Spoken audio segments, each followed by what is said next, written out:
What I saw today completely blew my mind about Chinese electric motorbike factories. Annual capacity exceeds 3.5 million units, more than 2,000 patents, over 20 professional laboratories, strict testing for all components, AGV intelligent high-end production line. One vehicle rolled off every 20 to 40 seconds. Today I'm at one of TailG's main production bases to see how this actually works. What I want to understand is how solid the system actually is, how these products are tested, how they're built, and whether everything stacks up when you scale it. Because at the end of the day, if the manufacturing isn't right, everything else falls apart. So this is TailG's Huizhou base, and straight away you notice the scale. Large site, thousands of workers, and a production capacity that runs into millions of units every year. Now, scale on its own doesn't mean much. The real question is whether you can keep quality consistent at this level, because that's where most companies struggle. Before we get anywhere near the production line, we're starting in the R&D and testing centre, and this is where things really matter. Batteries are being cycled hundreds of times, motors are running continuously under load, components are pushed through extreme temperatures, humidity, and long-term stress. This isn't just about testing individual parts, it's about validating the entire system, making sure everything works together consistently over time. Vehicle Vibration Lab.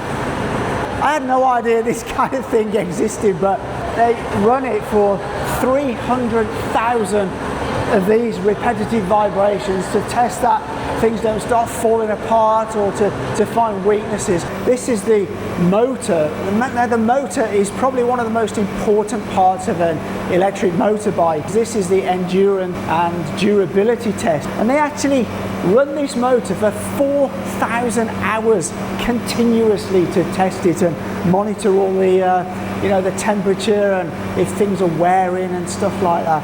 But 4,000 hours is about half a year.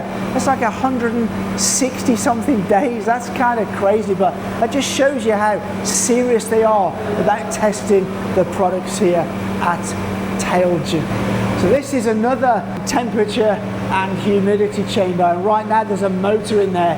As you can see from here, they're testing this for extreme temperature of like -25. So they have to make sure their bikes work in not just very hot temperatures, but also very cold temperatures. This is drum vibration testing.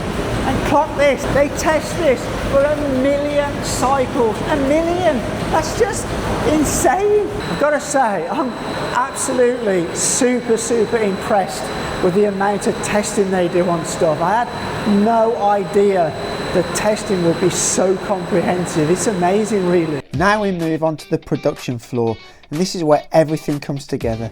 At this level, manufacturing is all about consistency.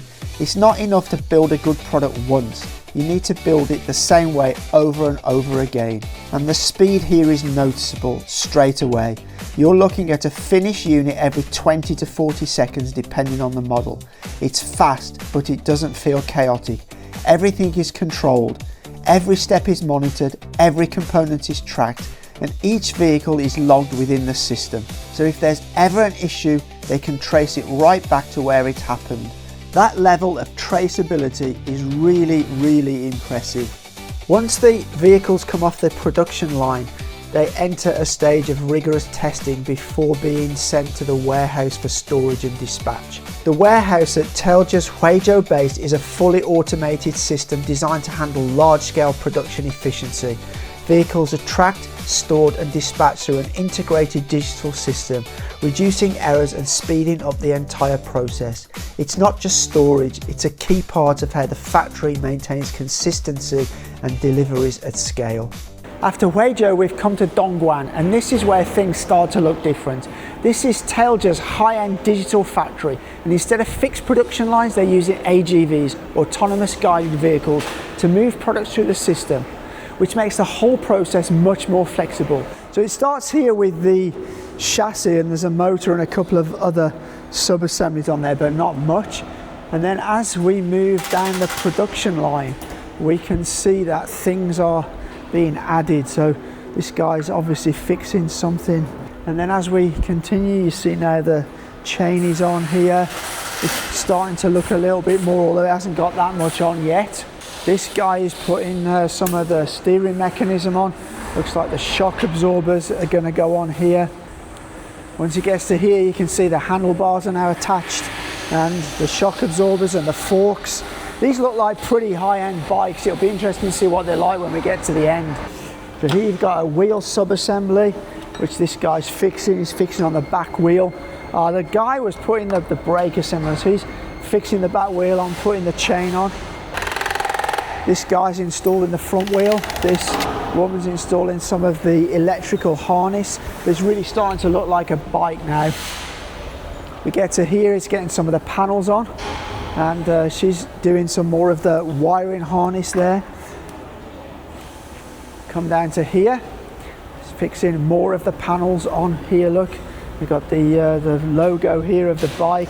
You can see here is the chassis number. That tracks it through the whole of the process in the factory.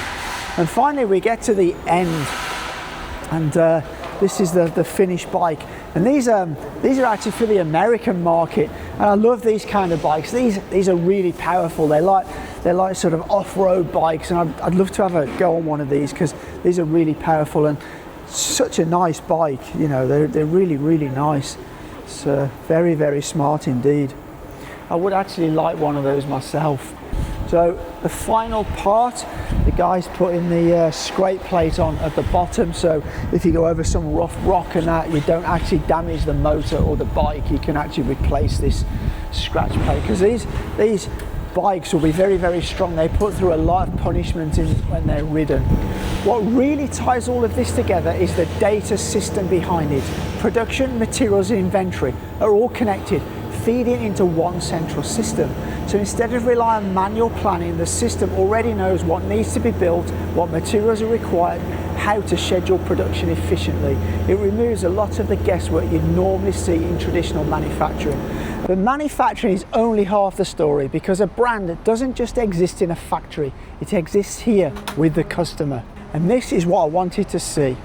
How does all of that industrial capability translate into real product experience? So I'm getting my helmet on, so I'm safe. Okay, let's go.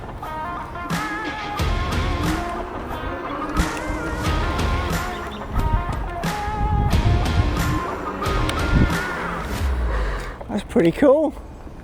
Got a bit of speed that has, it's nice. It's very easy to handle, it's really good. So I'm giving this one a go now. This looks a little bit more rugged. Looks pretty cool though, so off we go.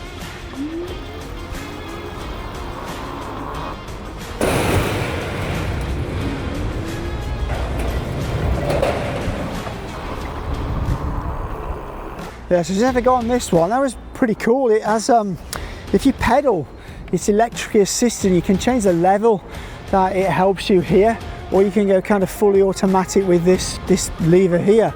That's really good. I mean, the feeling's very, very good. It's got plenty of power. That's impressive.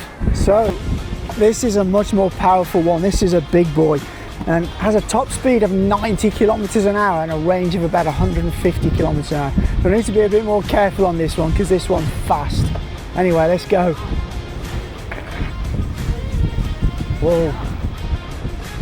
Whoa. That's got a lot of acceleration.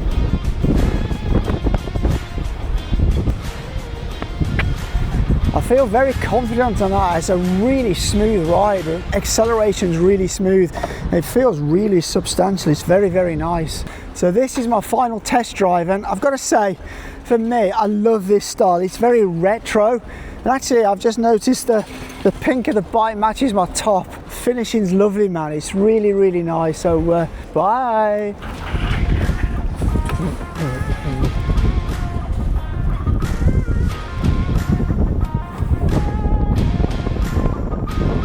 I could definitely see myself touring around Italy on this, stopping at a nice store and having a nice gelato in some hot Italian summer. It's just absolutely beautiful, isn't it? Hey, look at that. What a nice bike, it's lovely. So I've had a test ride of all four. Performance wise, these two are a little bit slower than those two, but I guess they can be modified depending on custom requirements. But I've got to say, my favourite one is this one here, because I just really like the retro styling. And all these are actually for export markets, with 2,000 plus patents, selling to more than 70 countries worldwide, and with 30,000 stores around the globe. TailG are truly a global brand. After spending the day at TailG, I've really been impressed. Their manufacturing, their logistics, their strict testing, their products. I've test driven them, I've seen how they're made. Really has impressed me. And that's why TailG is the choice of dealers worldwide.